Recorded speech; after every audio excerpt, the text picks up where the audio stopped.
Hey everyone, welcome to Midlife Matters.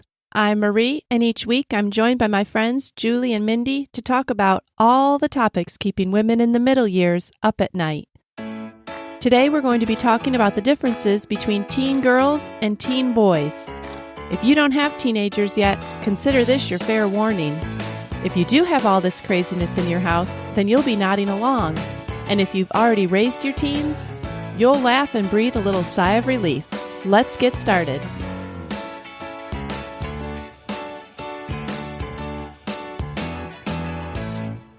Good morning, Julie and Mindy. Good morning, Marie and Mindy. Hey, good to see y'all. So tell me what's been going on with you guys.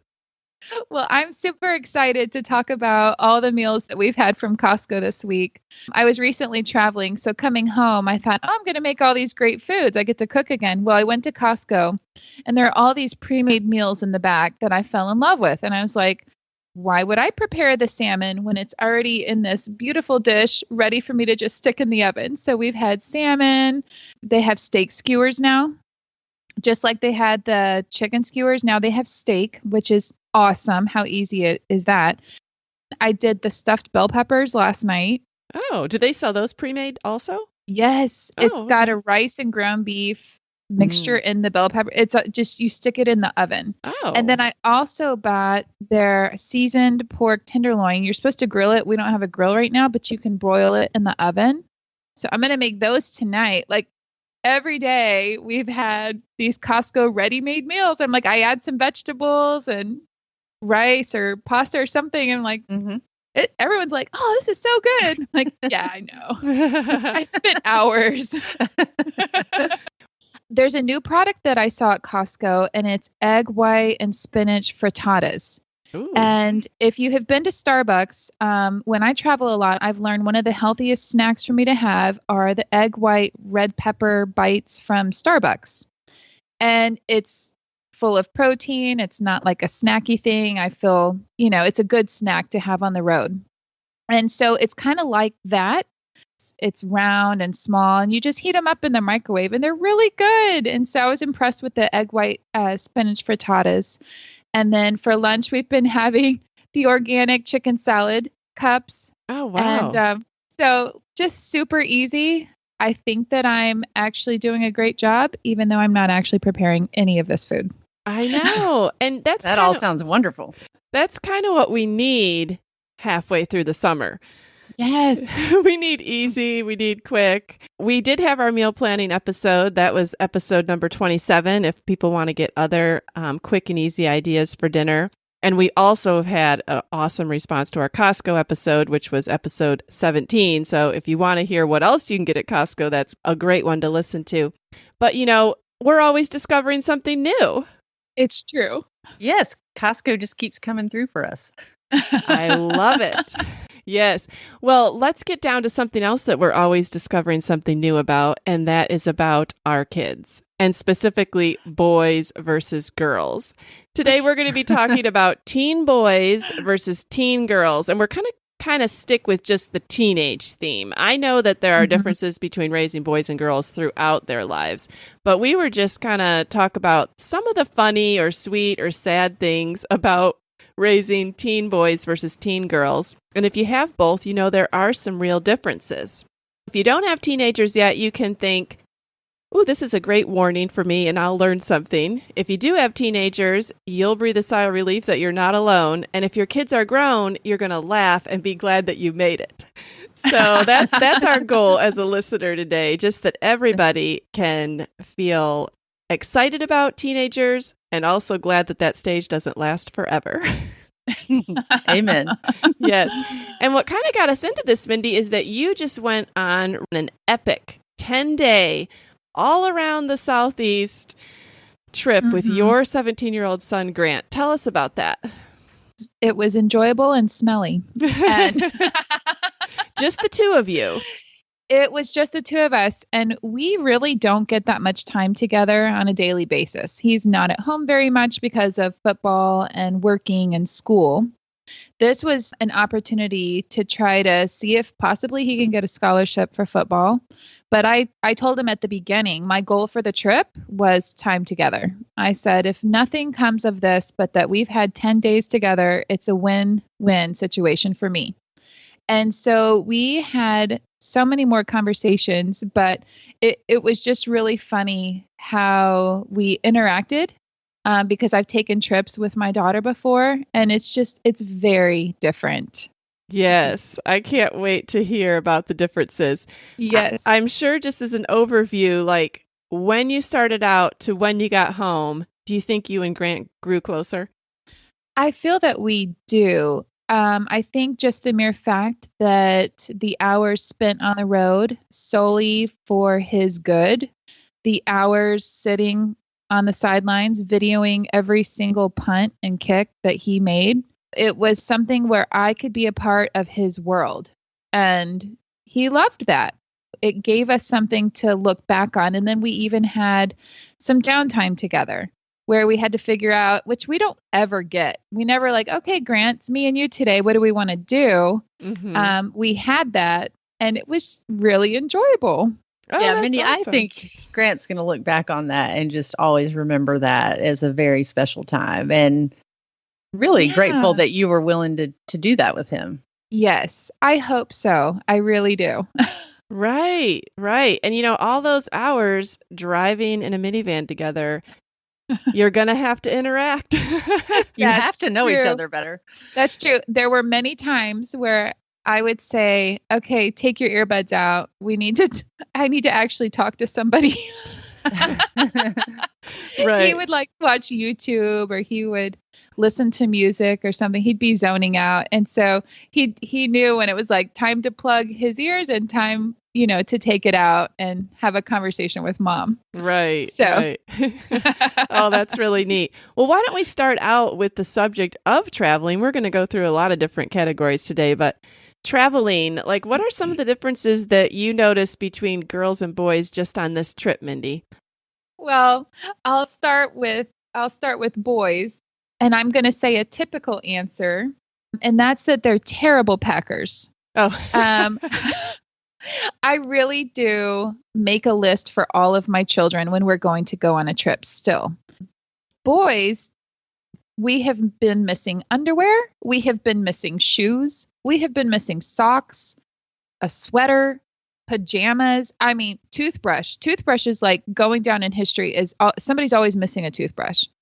And on this trip with Grant, I thought it was so funny that I ended up having to do laundry twice over the 10 days that we were gone. I've never had to do laundry in a hotel before. And that just really surprised me. I thought, did you not pack enough? What's going on? Can you tell what's dirty? Can you tell what's clean? I'm not sure. They definitely underestimate their needs. Yes. And so it's funny because with my daughter, she would pack way too much. She's like, oh, I might need this pair of shoes for this one night that we go and take pictures. Or I might need, this just in case. Or I need all these different cute outfits, casual outfits, different pajamas, because I might get cold in the hotel room.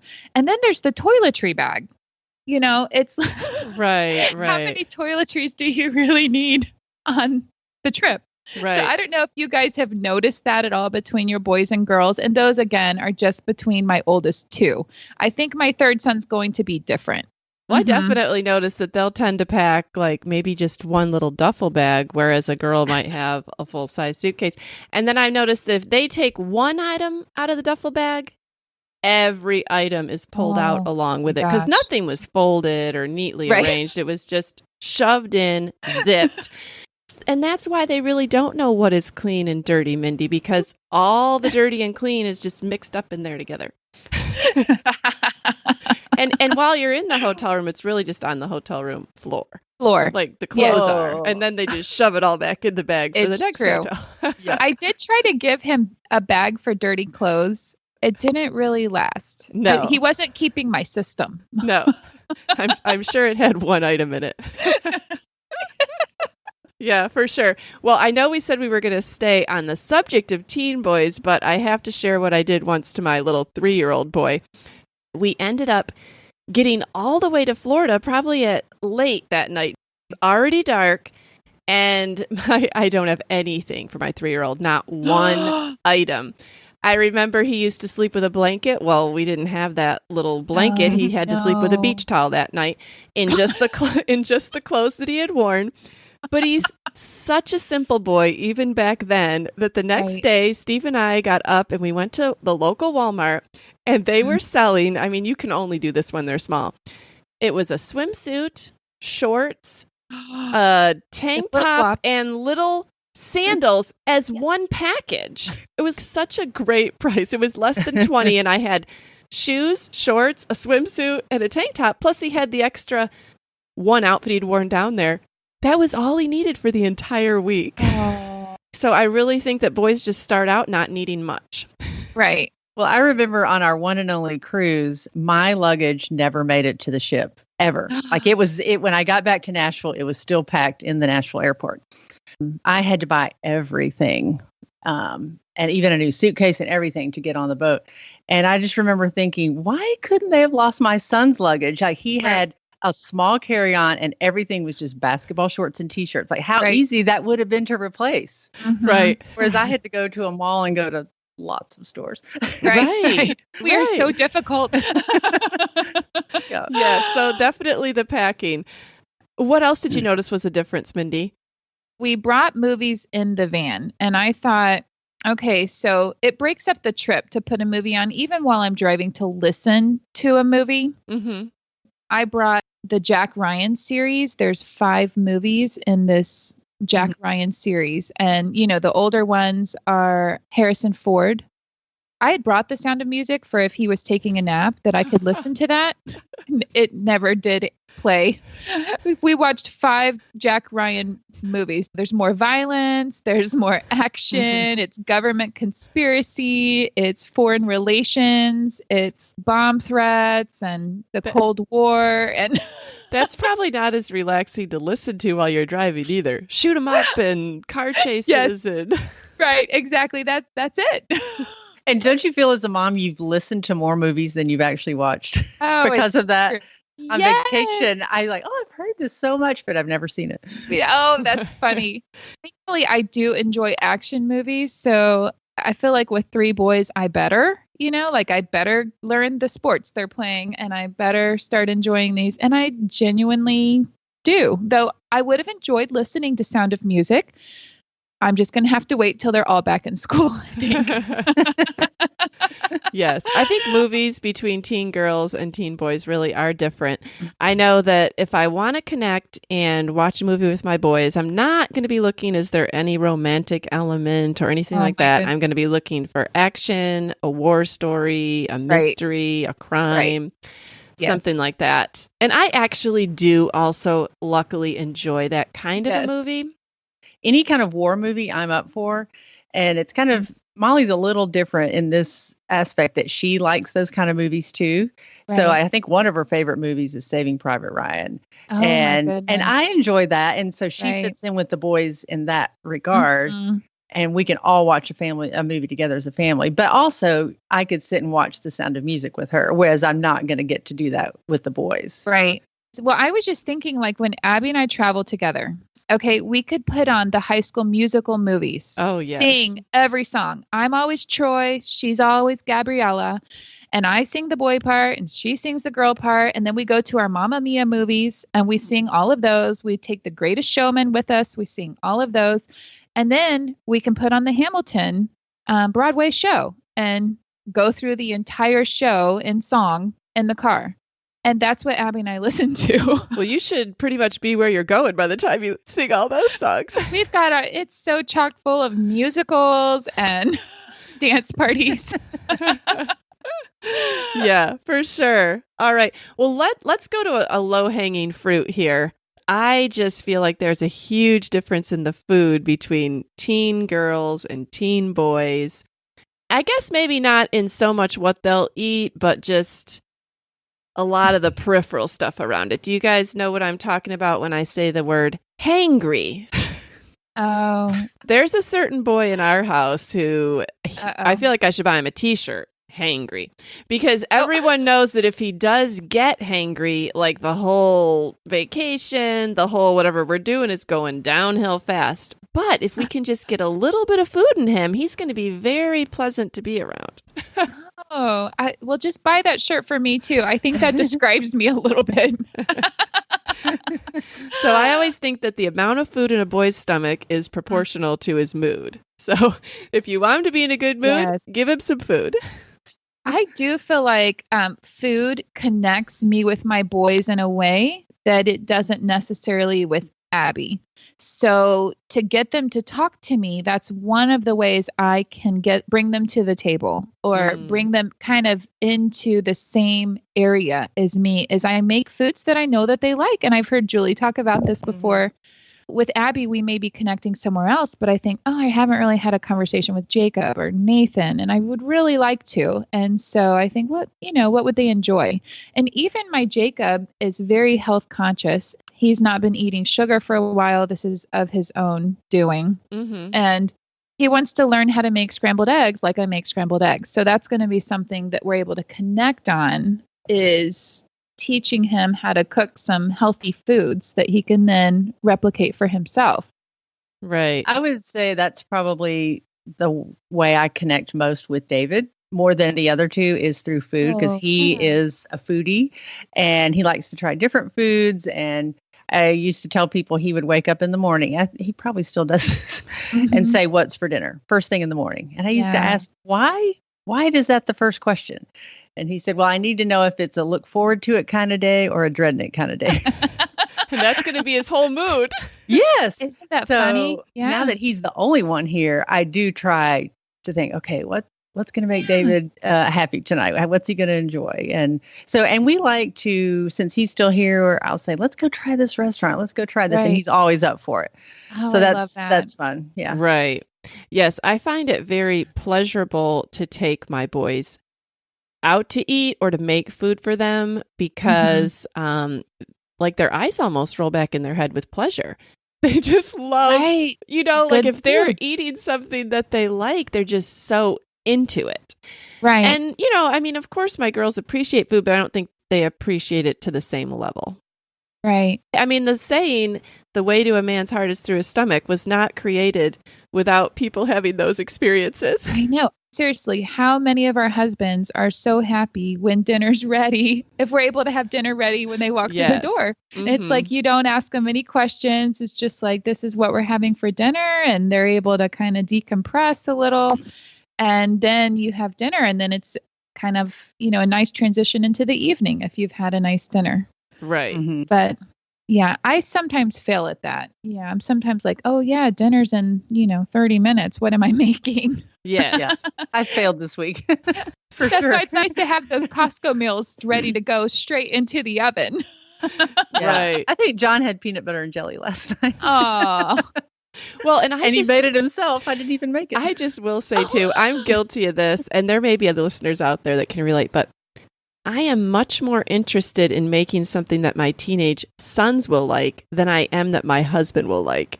I don't know why, but like, if it's just Steve at home, I'm not thinking, well, what's he going to really like? But if Davis is home, I'm like, well, what are Davis's favorite foods? I'm going to make that.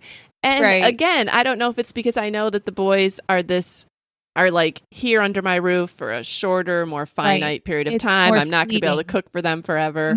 I feel like John always likes everything, so I was going to say, have to cater to that as much, Yes, right. Steve's not picky at all. There is something really rewarding about hearing your sons say they like the meal, because I know David will say, "Mom, cook this again," and that's just like, oh, okay, so I definitely will. Whereas if your husband says that, you're like, oh, okay. It doesn't quite have the same effect, and I'm not sure why. You're right. Maybe it's because our husbands, we will hopefully grow old with and have a lifetime of, being there for one another. And our sons they're always trying to leave us, I think. That's how I feel. Right. Yeah. I'm always trying to find a reason to spend some time with them. Yes. Stay at the table longer, Yeah. Oh, well, that brings up another issue, is how long a meal takes. If I'm eating out with my boys, as soon as the food is gone, then we must be done. They're done. Are you ready to go? And I said, That's right. look at my plate. I have half a plate left and half my drink left. No. And that never really has gotten any better. They are just like, well, I'm done, Mom, hurry up. I don't understand. My food's gone. Let's go. Yeah. And it's like, well, first of all, it's rude because mine is not gone, but it's okay to sit here and just linger and have some conversation. And that's something I miss about when my daughter and I are together. She gets that. And you can linger and talk. All right. Well, I know that like shopping is another easy thing that we can talk about with the differences. If you don't have both girls and boys in your house, I don't know if you'll be able to appreciate this as much because I think that men do grow in this area. So even if you've shopped with your husband, it's different. If you don't have a son and you've never shopped with a boy, then you may not have experienced the short time frame. The short amount of time they are willing to shop is amazing. Yeah, and the bribery and the forcing and the like, I promise it won't take too long, and okay, we'll get like Starbucks while we're out, or do you want a smoothie? I mean, what can I do to make this an enjoyable experience? Yes. And don't even ask to have them try something on at the store. Right. Or if you do try everything on, it all needs to go to the dressing room at one time. Once they've left the dressing room, I don't care if you found the best deal ever. You're never going to get them to go back in there. No. So you collect like 25 items because if they ever get dressed again, you're never going to get them to take your clothes back off. Will your boy try on 25 items? I'm like, I'm lucky if they'll try on 2 items. It's so frustrating because they don't even want the clothes. It's like, okay, you don't have anything left to wear. We have to get clothes. And it's just so frustrating. Like you do need these things, but they don't even act like they want them. Yeah. And I've learned because I used to just say, I kind of know what he likes. Like I'll try to buy things that look like what's in his closet now. And I've learned that if he hasn't selected them or initiated it, it is never going on his body. If I just bring it home and it looks just like everything else he's got, but nope. Oh, right. No. Yes. So it's not even like when you take girls out and you buy them something, they're like, oh, thank you, Mom. And they're all smiling and beaming while you're checking it out and they're planning when they're going to wear it. With the boy, it's like, okay, now you stand in the long line together. And it's like they've done you a favor to have picked out a pair of pants. No, it's true. The only thing that recently one of my boys has actually wanted, and it's because we were at the Nike outlet for somebody to get a pair of shoes. And for boys, it's only to replace the pair of shoes that they've torn holes into, right? So they've got this one pair of shoes they just run out of. Well, Jacob has been working out and Mr. Not Eating Sugar, and he saw a muscle shirt in the Nike outlet. And that was the only thing I've ever seen any level of excitement was, can I get this muscle shirt? And I was like, yes. And I do remember a shopping trip with Grant, and it was when he was in late elementary, early middle school. We were at Target and we're there for other things. He walks by this Millennium Falcon t-shirt.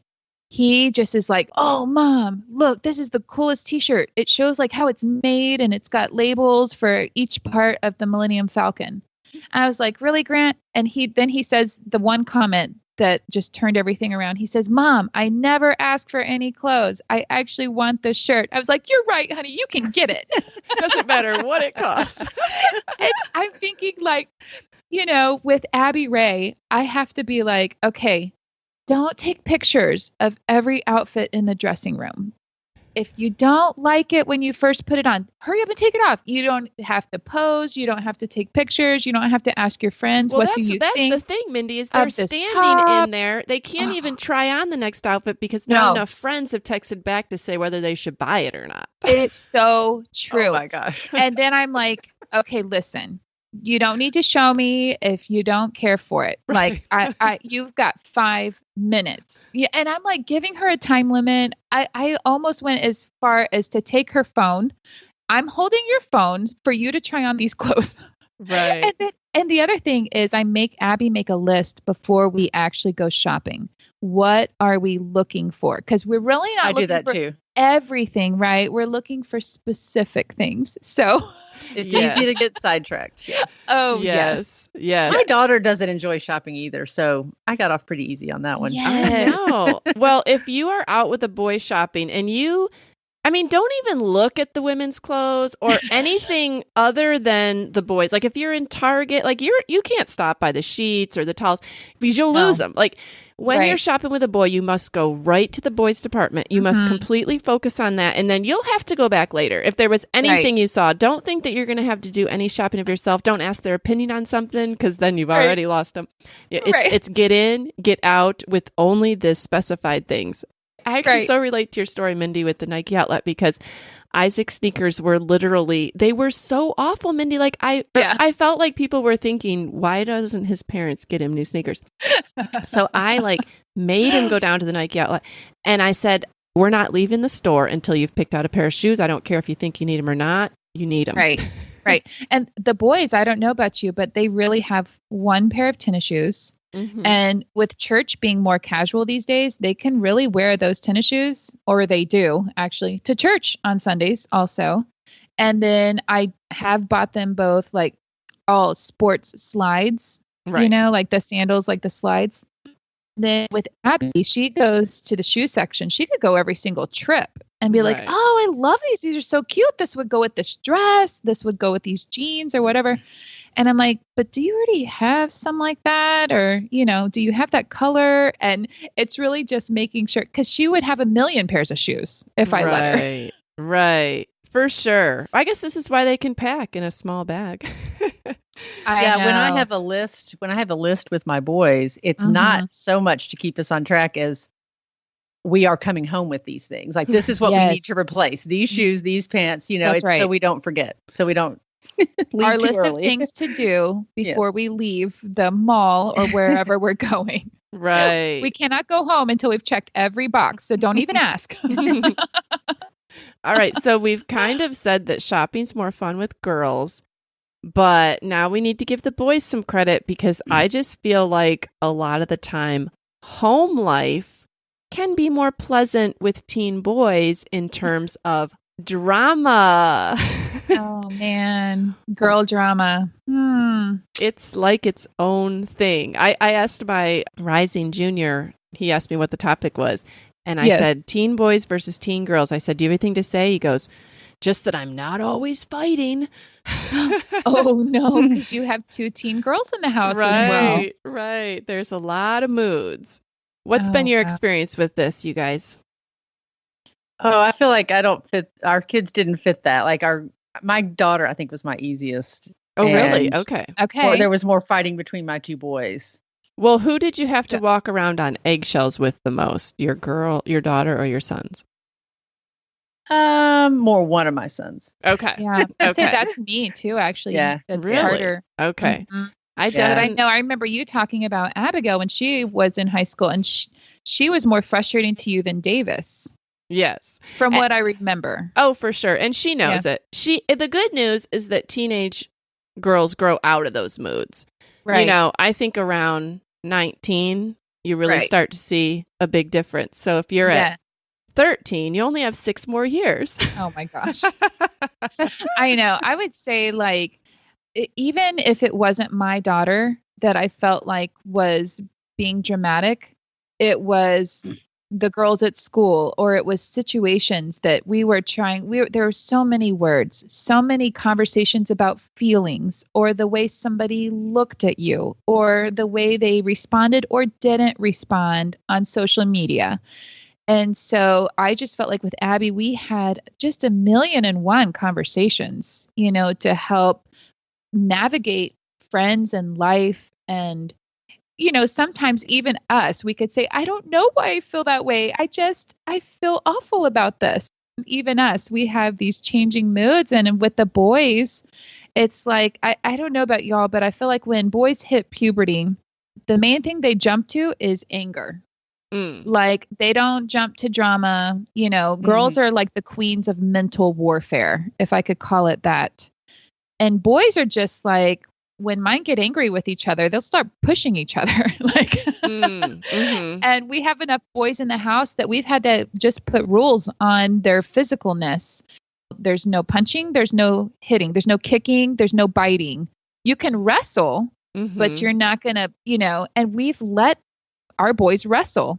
And it's like they get over it and they ask for forgiveness, or then they're ready to talk it out once they've got almost that aggression out.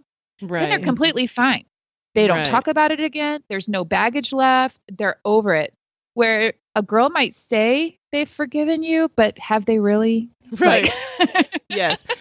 That leads me to like fights, because I think moods kind of contribute to fights. Yes. So the fights between moms and daughters are much different than moms and sons. My fights with my daughters can be like epic sagas. They can last a really long time over a period of days, still discussing the same issue, or they're still begging me, or we're still at odds. Whereas I feel like with my sons, it's like, okay, here's what they're mad or upset about. Here are the facts. Let's make a decision, and then they want to move on. But I also feel like the flip side of that is your daughter really well at the end of the fight, because a lot of things have come out, or you've had to work through underlying issues, where with boys, you don't really always get to see the underlying issues. Like, well, what was causing that? You've just kind of worked through the issue that was the tension. And I don't know about you, but I have felt that sometimes I don't know when Grant is going through something until he's gone through it and is over it. And then he'll make a comment. And he'll say, oh, yeah, I was, struggling with that like last month. What? I had no idea. Like, you never said anything. I really wished I would have known. I would have loved to have helped you, encouraged you, prayed for you. He's like, it's okay, Mom. Right. And I think they definitely keep their feelings closer. Boys do. Mm-hmm. It's harder to know what's going on inside. That kind of can lead to their conversational style. I tend to bring up topics with my girls that I think might be bothering them. Whereas if I think something might be bothering my son, I might wait for an opportunity from something that he said. I may not bring it up directly. It's true. I feel like you have to do more waiting until the time is right, or some time has passed. I know my son definitely has to process things, and I am just so eager to find out something, like as soon as he walks in the door. Well, how did this go? How did that go? And he was meeting with his advisor to go to college. And I said, well, how did it go? And I was all excited. And he goes, it was so overwhelming. I'm just going to have to process this. And I was glad that he learned to at least say that, because used to it would have been fine, or he would have just been like grumpy, Right. So I knew, okay, it sounded like it went okay, but just he needs some time to think about it.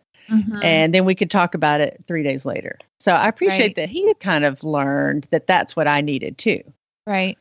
I almost feel like it's like my husband coming home from work. I feel it very much that way. They've just been through who knows what, and they might be ready to talk about it or not. And sometimes you're right. It's all about the timing. And so with the boys, again, that comes into, feeding them something good at some point, and maybe they'll open up. Also, my son Grant and I talked about this, and he said, well, there's things now that he's 17, there's things that I deal with that I know some are mom conversations, but some are dad conversations. Dad's going to understand. Dad's been there. He knows what I'm facing in a way that unfortunately you don't. I want to be there and I want to help. I can give him a perspective and I can speak into his dad, but I feel like so often we turn to Bryce. I'm talking about Bryce, or Grant wants to talk to Bryce about these bigger issues. Like Grant and I can talk about day-to-day things, but when it comes to almost these major issues in life, he turns to his dad. So I don't know if it will be that way with my next two sons. I don't know if they'll maybe allow me to be more a part of some of those deeper things. I think they probably will, because I think that my boys are willing to share things with me, but it's almost like you have to make yourself quiet and available. Right. And on a consistent basis, because you don't know when. You can't say, I'm going to take him out to dinner tonight and this will be the time. He's going to spill it all. It's probably going to be just in your day-to-day life. You happen to be sitting on the couch reading a magazine, and it's like they see that you're still, so then they might come over and sit there, and then maybe a conversation might start. Right. or very late at night. That's usually when it happens at our house. Oh, that's so true. Late at night. I saw that with my daughter and my son, my older two. Or driving together. I love driving in a Yeah. car with my husband and my sons because I feel Yes. like we have better conversations. And they say that about males in general, that if they're going to talk to you, it's probably going to be side by side, not Right. face While they're to face. doing something. Maybe. Right. And so driving together, I think provides a wonderful opportunity. So like your road trip, Mindy, that was like perfect. Yes. It was really, really special. Yeah. More talking than we've had ever. I'm sure. Well, how about social media? Sometimes some friends of mine have said kind of like they're worried, oh, my son, he doesn't really text that many people, or he doesn't seem to reach out to that many people. Does your son? I used to fear that too, but I think that boys are just not naturally all the time going to be texting each other the way girls are. Like you said, I mean, literally, my girls can barely make lunch without snapping a picture and showing their friend. Whereas boys are like, I could go my whole day without checking in. Yeah. That's a whole nother topic. Pictures. Right. Picture taking. Yes. Which Mindy has a story about Grant's senior pictures. Oh my goodness. Well, at our high school, I don't know why they do this to parents, but they sent out like how they take the pictures. So for the girls, they did the traditional black cape. All right. So the girls can show up and have the black cape. Well, boys, they're like, you need to provide your own shirt, tie, and jacket. I was like, what? Now we have to go shopping as well as take pictures. Like, this is two things that he's going to hate. So we had to make a special trip to the store and have him measured and, get the right fit, because he didn't have those things up in his closet. He's outgrown all the other nice clothes that he used to have. Right. Or, I'm sorry, the one nice outfit he used to have. Right. For the one wedding he had to go to 6 years ago. He had to go to. Exactly. None of that fits anymore. And so we got the stuff. And so the day of pictures, Abby and I were out running errands, and I called him at home to say, Grant, take a shower because you've been at football. You need to take a shower. I'm on my way home. So then when you get out of the shower, I'll be home and I can help you kind of, fix your hair and things like that. So 10 minutes later, I arrive at home. He has not showered. And I was like, Grant, what are you doing? He's like, I was in the bathroom. And I said, we have to leave in 5 minutes. You haven't showered. I said, so now I have to fix your nasty hair. So he's in the bathroom. And of course, he's so much taller than me. I'm trying to wet his hair down up above my head, and I'm trying to blow dry it. And it's all so painful for him, to have this done. So then I'm like, get dressed. And I had Bryce tie his tie before Bryce left. Thank you, Bryce, because I could not have tied this brand new tie on my own. And so he puts everything on. He's like, oh, why do I have to wear all this? And I'm like, it's for the picture. You just have to take the picture. And so we get there and he's like, just the basic package. I don't want to take any of those extra pictures. Right. Where you see all these girls, they're doing different poses. No. He's like, one and done. I mean, if he could have scooted out of there just as fast as possible. But I thought that 10 minutes of getting him ready was so stressful to try to get him to go take this picture and to dress nice. And I mean, I had to fight him the whole way, but I got what I wanted. I got the one picture.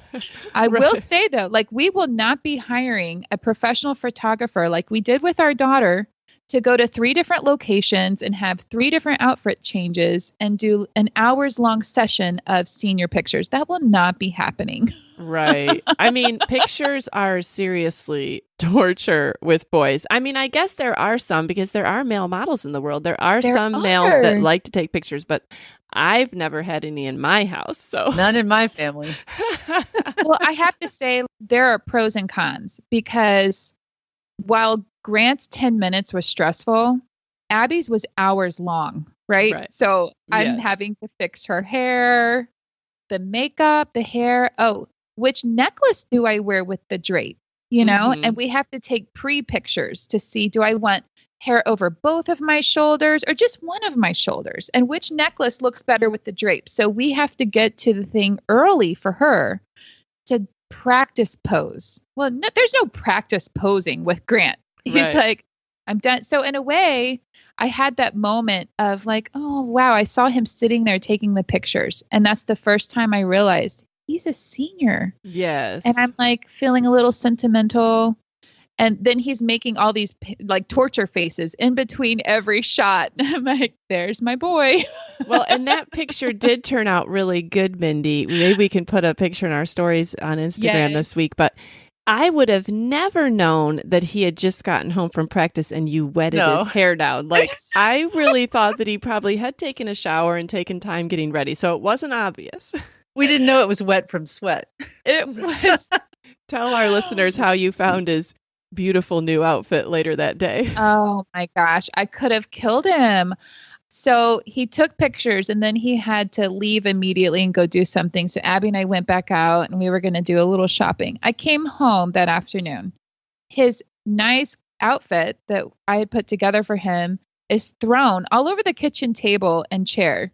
And I'm sure he just draped around. Probably he just went and go put on his shorts and t-shirt again after that. Right. And I had to like make him come pick up his clothes off the chair and the table and watch how he hung it up, because boys don't hang things up like we think they should.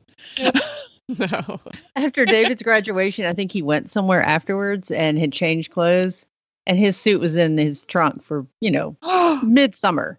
Oh my goodness. Just probably tossed in there. Oh yeah. There's no crease in those pants anymore. No. They're just tossed in there. And another thing that I really find is true is when I get an invitation for a wedding, when they were teenagers, I knew, okay, here goes $300. Like, we have nothing to wear. It's true. Girls just kind of always have up-to-date clothes. Right. But it seems like every big event we had to go buy, nothing fit from the last big event, because that's the only time they wore them. Mm-hmm. So I feel like we have all these little suit jackets and ties and belts in the closet from just those events, but you have to have them. Right. And then they never wear them, but you still have to have them. Gosh, there should be some online site for moms of boys and Rent these formal events that you have once in this period of their growth. You're never going to have them wear it again. Right. Yeah. I know. Yeah. I used to hate it when like the school would send home what they must wear. Do you understand that we don't own that? And I'm going to have to buy this for an hour, and then they literally will never, ever wear that again. Right. And even if they did, they won't be able to wear it in 6 months. It's true, because they're growing so fast. Yeah. That was the epitome of the band concert outfit. Oh, right. I know. Maybe you can go to band that's just be sick the night of the concert, so I don't have to buy you a whole new clothing. And boys, it's like dress shoes, socks, belt, ties. I made my way to Goodwill several times for those black dress shoes. I was like, I don't even care. I thought it was so wonderful when my oldest got to be the same size as my husband, because then at least he could wear clothing that we already had in the house. Oh, that of course, my husband wasn't as thrilled about that. Oh, right. But yeah, that worked out well. All right, so we've covered a lot of differences between girls and boys in the teen years. Can you guys think of anything that we haven't touched on? Well, I saw a post on Facebook today from a friend, and it was a picture of a little boy standing at the top of a very steep hill, like a paved road, and it appears to end in the ocean or some kind of lake or something. And he's standing at the top on a little homemade skateboard. It almost looks just like a piece of plywood with some wheels on it.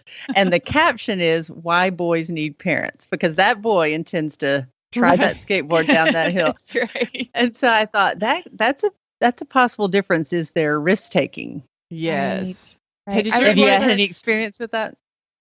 When Davis was 15, he went to a camp for a few weeks as kind of a young counselor. Mm-hmm. And in the midst of his training, he somehow got the idea from an older counselor that it would be okay to put a hot knife on your arm and burn your initial into your bicep. He didn't ask any adults if this would be a good idea. He just took other people's word for it. So the boy heated the knife up in the fire and stuck it into Davis's skin. Not once, but twice Davis allowed him to do this. thinking that he was going to create a D. In reality, the scar is quite large and really only is an L. I used to say, because it just went two ways, I said, I hope you marry a girl named Linda, because you've got an L now on your arm. Right. But it was just one of those things where it's completely baffling to me how you wouldn't be able to, without someone telling you, realize that a hot knife stuck onto your skin is going to actually burn. Like it's going to sear. It's going to destroy the skin. And be very painful. Right. Yes. So like just things like that, or the way they drive can be extremely aggressive. Right.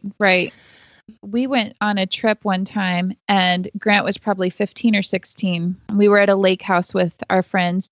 There were some kayaks and the lake house was actually in kind of a calm cove. And so you could really essentially kayak around that cove, and it was very safe because the main waterway was out just a little bit. Well, Grant got in the kayak and I'm thinking he's just going to kayak around the cove. That child, we watched him go straight out of the cove, straight across the channel. There's these boats, there's people skiing, there's people tubing, there's speedboats. And here I'm watching from the deck, my son going out across this busy channel of boats in a kayak. There is nothing I can do. Right. Like, what can I do to save him? And we seriously sat there and I thought, I have to pray over his safety. I can't do anything. I don't know where he is. Hours later, he still wasn't back. We don't have a boat to go look for him. Oh, wow. And we have to essentially just wait. And then 3 hours later, Grant comes back in like nothing had happened, like nothing was wrong. Oh, I went down to the dam. Well, we went and saw a map of how far the dam was away from us. And it was like the end of the lake.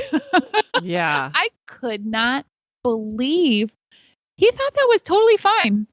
Of course, I'm not going to even anticipate. We need to have a conversation about not crossing busy channels, on a kayak when there's boats that are, right. Well, and the boys are going to want like the end goal, which I can say that I went to the dam and back. Kayaking around the channel, that's not very exciting. But if I can say that I kayak to the dam and back, well, now that's something that's impressive. Well, think about the level of energy. Like right. I was worn out kayaking just the cove. Right. Right. Were your boys big risk takers, Julie? Not really. Maybe the only example I can think of is when we go skiing. One of them just kind of heads straight downhill. And so it's, not as enjoyable to ski with me anymore because Mom, you're so slow, Oh, no. Right. You're zigzagging down. Yeah, I'm zigzagging down and he's just straight down to the bottom. Where are you, Mom? Or Dad. Right. So my daughter Molly was a little bit of a hesitant driver, cautious. I don't think she just got her permit right at 15. It might have taken her a little while. I always had it in my mind because she was just a very easy child to raise, that she was probably a great driver and didn't have anything to worry about. One day we are going on vacation as a family, and this is back before cell phone maps and all. So we had a GPS plugged in to the car. I remember we're heading to Washington, D.C. And at the very bottom of the GPS, it said highest speed. Isn't that a weird thing to have? And it said 100 miles an hour. No. And John and I both caught it at the same time. And I said, that's a weird number. I wonder what that is. And we knew it was Molly's GPS. We had pulled it out of her car. Yeah. So John knew exactly what it meant. I'm in confusion. Like, what could that mean? Right. He knew exactly what that meant. He knew Molly's driving 100 miles an hour. So Molly, when did you go 100 miles an hour? Oh, no. And she knew she was caught. And she said, well, it was on 840. And that's a new loop interstate that at the time had 0 cars on it, not a lot of traffic. And he was so upset. We were both so upset. And she said, well, Dad, haven't you ever just wanted to try something and you just did it? Right. Right. And he said, oh, yeah, I've wanted to try a lot of things, but that doesn't mean I did it, Right. And it just scared me to think, how unsafe. I just thought of a million things like that. You could have had a flat tire. You could have hit something in the road, whatever. Right. But that really, really surprised me that because I don't think I would ever think of doing that. Yeah. Oh, man. I wouldn't think of doing it, but actually both my oldest son and then just one of my twins the other day, because the twins are learning to drive, both have asked me, have you ever been to 100 miles an hour? Implying like they would like to go to 100 miles an hour. Can I try it? So I don't think listen to this podcast. I think that might be like something that teenagers really, really want to do. Yeah, just to say they've done it. So I don't know. I think I went 100 last week and all those hours of traveling. When the van starts shaking, that's when you know you need to slow down. Yeah. Well, she did get a speeding ticket at 16. I think this was after that. And because of her age, you had to appear in court with your parents. Oh, and she was just so nervous and sick about it. And each child was called up to the judge, and she was towards the end. So she got to see how the judge handled every single case. And a lot of them were, you don't have a license anymore. You don't, you have to write me an essay of what would happen if your parents came to the scene of an accident and you were found dead. What would you want to say to him? Like, he was very creative, Oh my goodness. So when Molly comes up there, the officer had written on her ticket that she was just so well-mannered and sweet or something like that, and drew a little smiley face. So the judge saw that and he goes, I don't think this is going to happen again, is it? And she said, no, sir. And he dismissed it. That was nice. But she still had to squirm for that hour sitting in that court. That's squirming.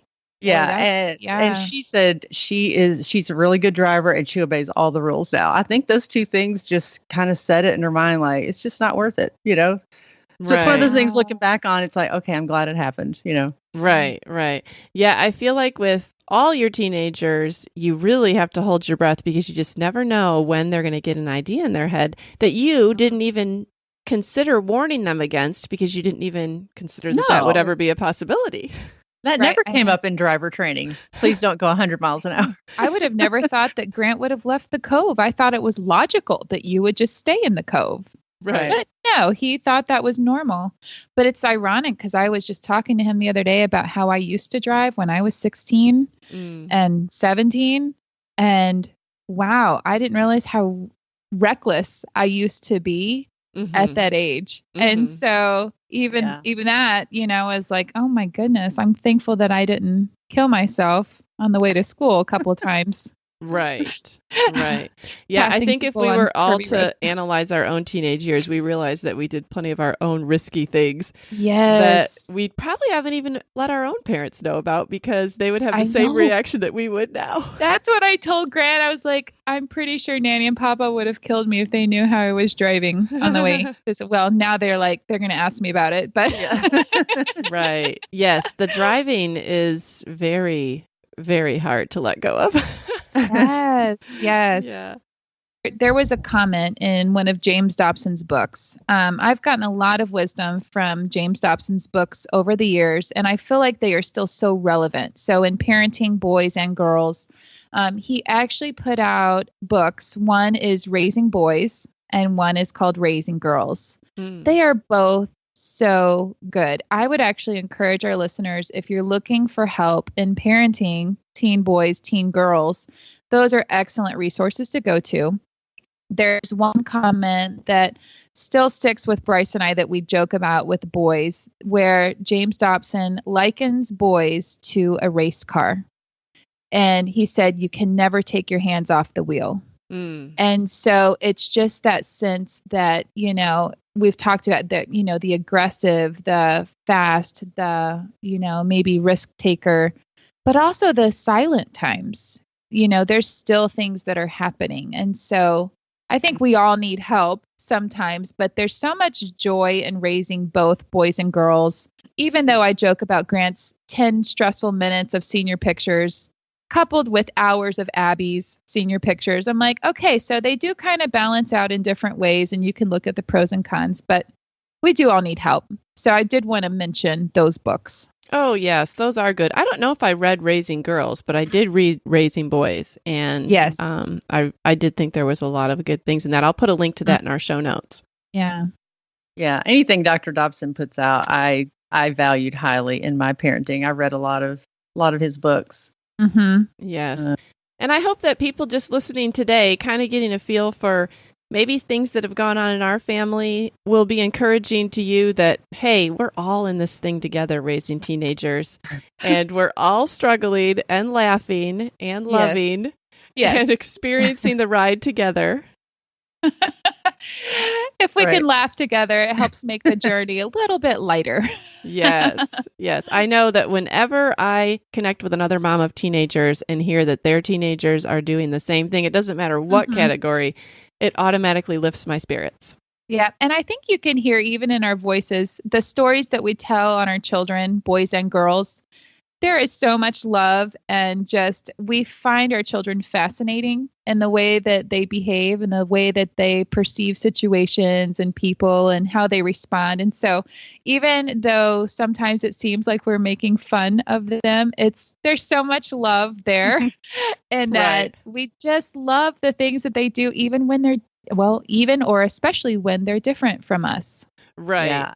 And I'll say that almost all situations, no matter how difficult and traumatic at the time, and I'm being serious, I think we can laugh at almost all of them now after coming through them, and with a little distance in time, like the 100-mile-an-hour thing. That was not funny. Right. That's scary. That was not a pleasant ride all the way to Washington, D.C., talking to Molly about that and dealing with that and how we were going to discipline, but it's funny now. Yes, for sure. Yeah. With several of our kids now, we've gotten to see the maturing process. So we can remember back when they did do those things. And we also know that they wouldn't do those things right now. Right. Yeah. So there's hope for the ones that we're still raising. For sure. For sure. You always have a lot more hope for the later ones because you survived it with the first ones. Yeah, we made it through that. All right. Well, thanks for always being an encouragement to me, Mindy and Julie. Oh, you girls too. Yes, you too. All right. We'll talk to you next week. Sounds great. Okay. Bye. Friends, we're so glad you joined us today. If you enjoy Midlife Matters, we hope you'll tell a friend. Show them how to find us on their phone and hit the free subscribe button so that they never miss an episode. They can also download and listen to each episode right from our website, midlifematterspodcast.com. We'd love to hear from you. You can find us on Instagram and Facebook at Midlife Matters Podcast. You can also email us at midlifematterspodcast@gmail.com. Thanks so much for listening, and we'll see you back here next Wednesday. Bye.